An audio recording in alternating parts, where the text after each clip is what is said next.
화요일 묵상의 시간입니다. 순종의 자리를 회피하고자 타당한 이유를 만드는 삶을 거절하라. 순종의 자리를 회피하고자 타당한 이유를 만드는 삶을 거절하라. 이런 제목으로 또 오늘 묵상 함께 나누겠습니다. 자, 어제 우리는 하나님께서 꿈을 가지고 하나님과 동행하는 인격체로 우리를 죽음에서 생명으로 부르시는데, 그런 하나님의 초대를 받고 인도함을 받은 많은 교인들이 단지 하나님을 자기가 원하는 것들을 이루는 존재로만 그렇게 생각하고 살아가는 모습에 대해서 우리가 생각해 봤습니다. 그것은 하나님의 초대를 통해 하나님의 진심을 알게 되는 전도의 상태까지 이르러야 되는데, 단지 천국잔치에 초대되고 인도된 상태로만 있을 뿐이지, 그래서 그냥 종교적인 일에 익숙해져가는 그런 것 때문이라고 그랬죠. 마태복음 22장을 보면 하늘나라 혼인잔치의 비유가 나오는데, 하나님께서 어떻게 사람들을 초대하고 인도하시는지를 말씀해주고 있고, 또한 초대되고 인도된 사람들의 행할 바를 너무도 분명하게 우리에게 말씀해주고 있습니다. 22장, 마태복음 22장 8절부터 읽어드리겠습니다. 이에 종들에게 이르되 혼인잔치는 준비되었으나 청한 사람들은 합당하지 아니하니, 중요합니다. 청함을 받았는데 합당하지 않다고 그랬습니다. 9절, 내 거리 길에 가서 사람을 만나는 대로 혼인잔치에 청하여 오라 한데, 종들이 길에 나가 악한 자나 선한 자나 만나는 대로 모두 데려오니 혼인잔치에 손님들이 가득한지라. 임금이 손님들을 보러 들어올새 거기서 예복을 입지 않은 한 사람을 보고 이르되, 친구여, 어찌하여 예복을 입지 않고 여기 들어왔느냐 하니, 그가 아무 말도 못하거늘 임금이 사환들에게 말하되 그 손발을 묶어 바깥 어두운 데 내던지라. 거기서 슬피 울며 이를 갈게 되리라 하니라. 그러니까 하나님께서는 지금 누구나 다 초대해 주셨다. 이거 분명히 우리에게 말씀해 주고 있죠. 근데 분명한 것은 그런 잔치에 초대되고 인도될 수는 있지만 잔치에 합당한 예복을 입지 않은 사람들도 있다라는 겁니다. 그리고 그 사람의 결과는 그 잔치에서 쫓겨나 슬피 울며 이를 갈게 된다는 거죠. 자, 그런데 오늘 우리의 모습을 보면 많은 사람들이 지금 이 교회당에 예수님의 그 부르심에, 하나님의 부르심에 초대된 그 기쁨은 있는데, 초대되고 인도된 자로서 천국잔치에 합당한 사람으로 그 옷을 준비하는 그런 삶을 살아가는 그 하나님의 부르심을 모르는 경우가 많다는 겁니다. 대부분 하나님의 인도나 그 초대는 마치 이스라엘이 홍해를 건너듯 굉장히 기적적인 방법, 그러니까 우리의 뜻이 아니라 하나님의 전적인 은혜로 되는 경우가 대부분이죠. 그래서 뭐 그냥 태어나면서 막 부모님들이 교회를 다니니까 자연스럽게 그냥 그렇게 초대가 된 경우도 있고, 또는 뭐 자기가 교회 나오게 되는 게 뭐 친구나 지인 통해서 그냥 뭐 한번 가자 그래서 오는 경우도 있고, 또는 또 자기 스스로가 너무 극한 어려움을 만나게 되면서 절실하게 누군가의 도움이 필요해서 그런 경우도 있죠. 또 어쨌든 여러 상황을 통해서 우리는 하나님 앞으로 쉽게 초대가 되고 있습니다. 그러니까 대부분 그런 일들을 보면 하나님께서 직접 좀 하나님의 이 진심을 알게 하시고자 그렇게 여러 이유를 통해서 어쨌든 하나님의 말씀이 선포되는 것으로 인도하시려고 한 결과라고 봅니다. 자신이 당한 어려운 위기를 통해서 그래서 사람들이 왔다고는 생각하지만, 결국은 잘 보면요, 하나님이 직접 부르셨고 우리를 초대해 주신 그런 거라는 이를 우리가 잘 기억해야 되는데, 그러지 못할 때가 많죠. 어쨌든 그래서 각 사람이 별의별 각자의 이유를 가지고 다 교회로 옵니다. 예배로 초대돼 옵니다. 그러니까 어떤 식으로든 교회와 예배로 초대돼서 말씀을 듣게 되는 상태라는 것은 참 놀라운 하나님의 놀라운 역사의 결과다, 인도의 결과다라는 걸 우리가 확실하게 기억해야 됩니다. 왜냐하면 일단 사탄은 어떻게 해서든 사람들이 하나님의 사랑과 진심이 담긴 그 말씀을 듣지 못하도록 죽을 힘을 다하고 있기 때문에, 어떤 한 사람이 어떤 이유로든 예배당에 나왔고 말씀을 듣는 자리에 있다라는 이거는 뭐예요? 절대 우연이 아니라는 거예요. 그냥 벌어진 일도 아니라 사탄의 여러 가지 반대와 그런 술수에도 불구하고 하나님의 놀라운 영이 그를 우리 하나님의 부르심 앞에, 말씀 앞으로 인도하셨기 때문에 우리가 그 자리에 있는 거다라는 거죠. 엄청난 하나님의 역사의 결과다라는 거. 그러니까 교회 안에 우리가 와 있는 그 자체가 하나님의 역사라는 거예요. 그래서 교회와 먼저 하나님의 진심을 아는 이 전도된 성도들은, 이런 사실을 아는 성도들은 그렇게 초대되고 인도된 영혼들에게 하나님의 진심을 알리는 그 전도 일을 해야 되는 거예요.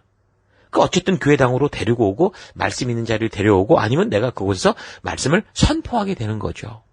그러니까 강당에선 뭘 해야 돼요? 쓸데없는 이 세상 잡기 얘기, 뭐 그런 얘기를 할 게 아니고 하나님의 진심과 하나님의 역사를 전하는 일을 그것만 해야 된다 그 말입니다. 교회와 예배를 찾는 한 영혼은 너무도 소중한 영혼인 거죠.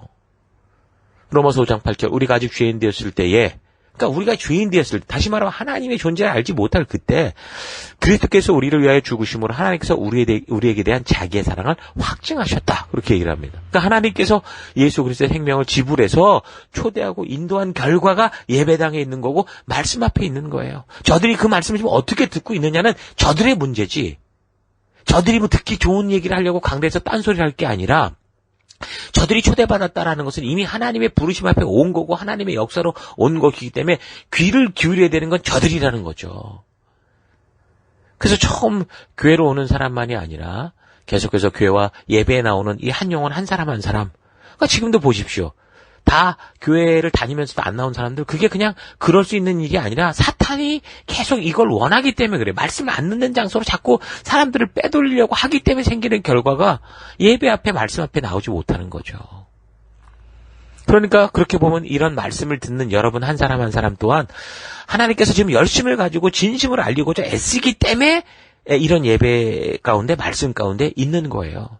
요즘에는 뭐 온라인 예배까지 있다 보니까 언제라도 들을 수 있도록 하나님이 모든 조치를 다 해놓으셨는데 그래도 끝까지 안 듣잖아요. 제대로 안 듣잖아요. 진심으로 안 듣잖아요. 왜 그래요? 사탄이 그렇게 자꾸 우리를 유혹하고 있고 우리를 속이고 있기 때문이에요. 그래서 우리가 말씀을 듣고자 하고 자꾸 귀를 열고자 하고 마음을 모으고자 하는 것은 정말 놀라운 하나님의 역사요. 성령 하나님께서 여러분을 만져주시는 현상이라는 거죠. 요한복음 10장 10절 도둑이 오는 것은 도둑질하고 죽이고 멸망시키려는 것뿐이다 이렇게 말하죠. 그러나 내가 온 것은 양으로 생명을 얻게 하고 더 풍성히 얻게 하려는 것이다. 분명히 말씀합니다.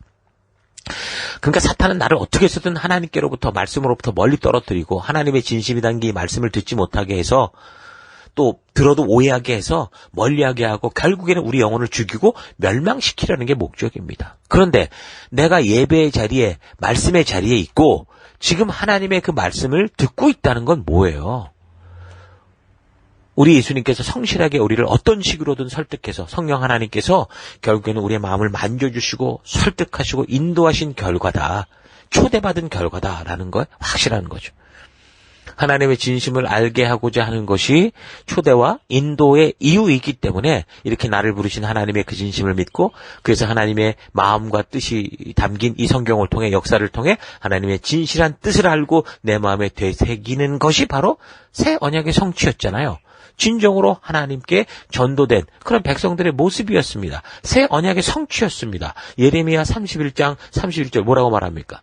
여호와의 말씀이니라 보라 날이 이르리니 내가 이스라엘 집과 유다 집에 새 언약을 맺으리라. 이 언약은 내가 그들의 조상들의 손을 잡고 애굽 땅에서 인도하여 내던 날에 맺은 것과 같지 아니할 것은 내가 그들의 남편이 되었어도 그들이 내 언약을 깨뜨렸습니다. 여호와의 말씀이니라. 그러나 그날 후에 내가 이스라엘 집과 맺을 언약은 이러하니 곧 내가 나의 법을 그들 속에 두며 그들의 마음에 기록하여 나는 그들의 하나님이 되고 그들은 내 백성이 될 것이라. 여호와의 말씀이니라.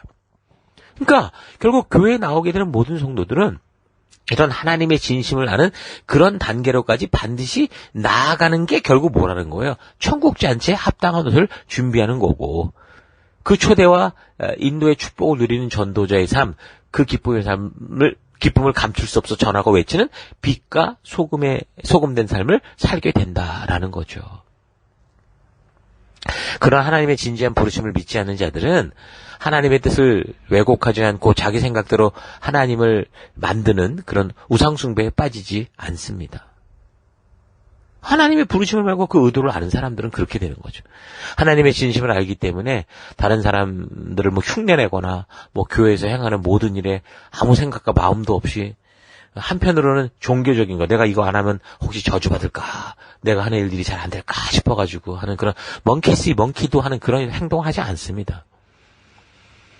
그러니까 그렇지 않는 경우 그러니까 하나님의 그 진실한 의도를 만나 거듭나지 못한 경우는 초대되고 인도되고 있지만 하나님의 진심을 모르는 그런 경우는 당연히 주변의 사람들, 앞서가는 사람들, 남의 교회 이런 거 흉내내고 뒤통수 보며 쫓아가는 그런 삶이 되는 거죠.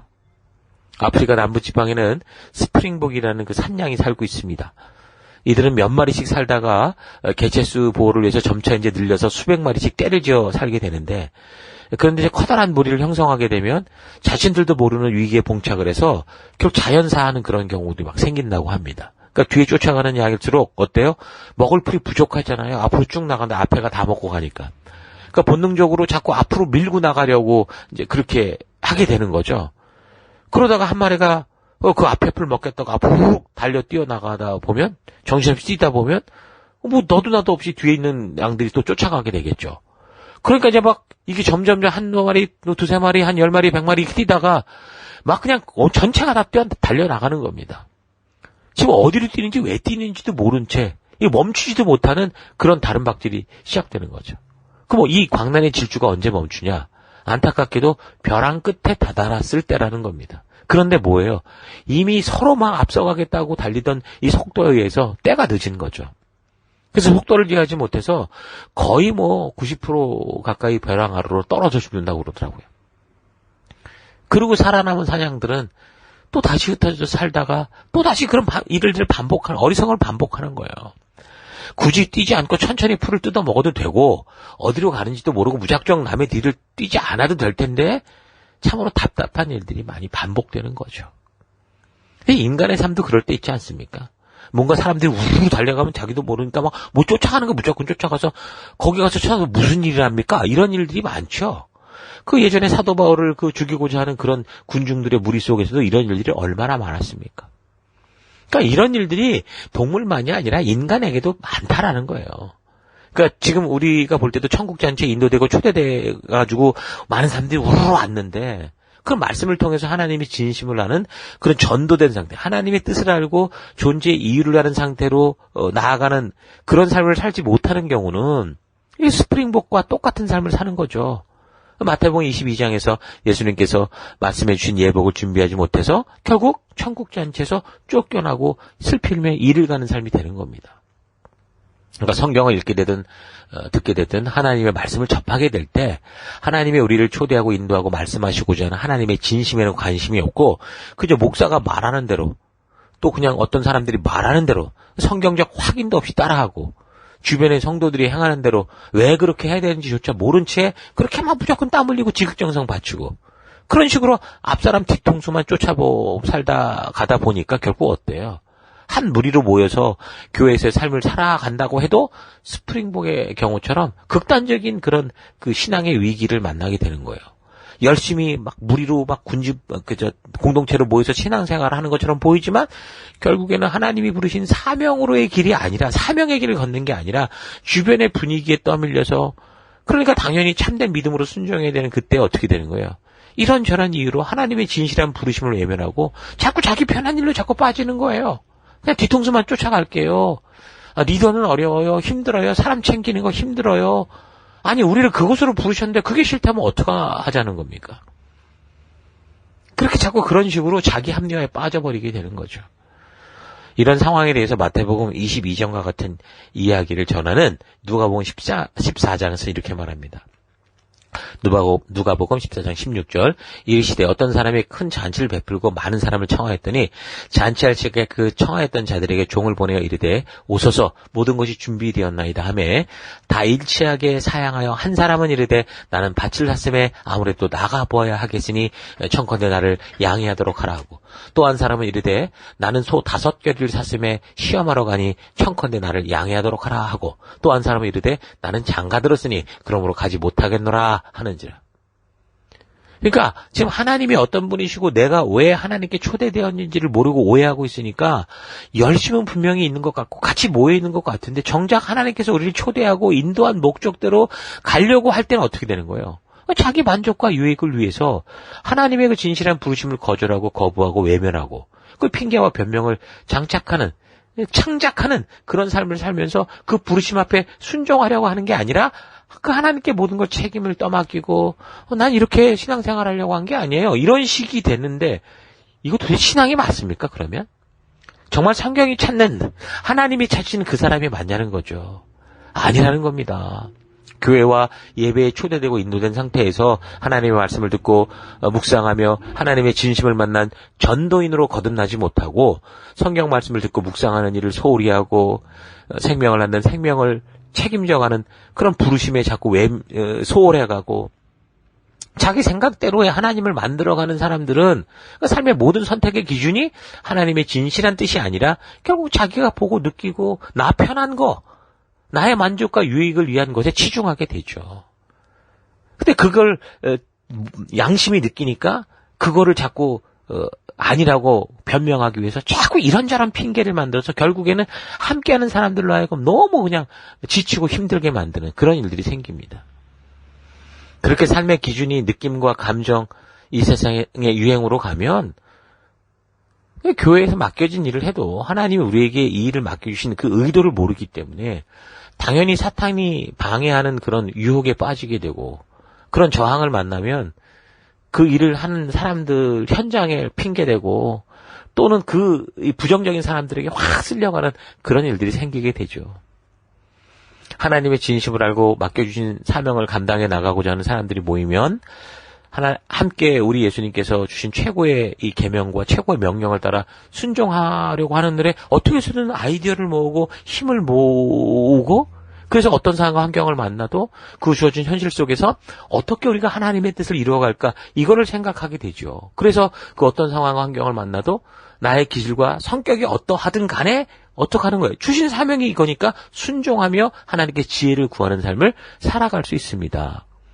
그래서 하나님의 진심을 알고 전도된 사람들이라면 서로 각자가 다른 기질과 성격이 주님의 뜻을 이루어가며 있는 것에 있어서 다투는 이유가 아니라 오히려 어떻게 돼요?